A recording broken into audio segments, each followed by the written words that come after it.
رحت وديت احمد الدرس ووقفت ما قدرتش اطلع الدور التاني.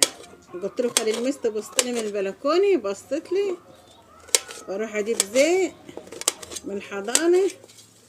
العيال ربنا يخليهم لي، احمد من بنتي وزيني من ابني، ربنا يخليهم يا رب.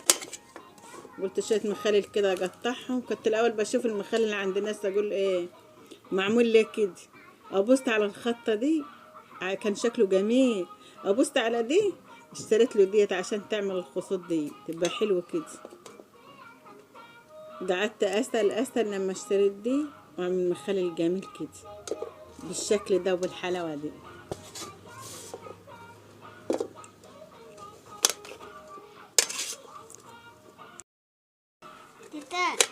اسكت يا محمد عشان باخدك معايا.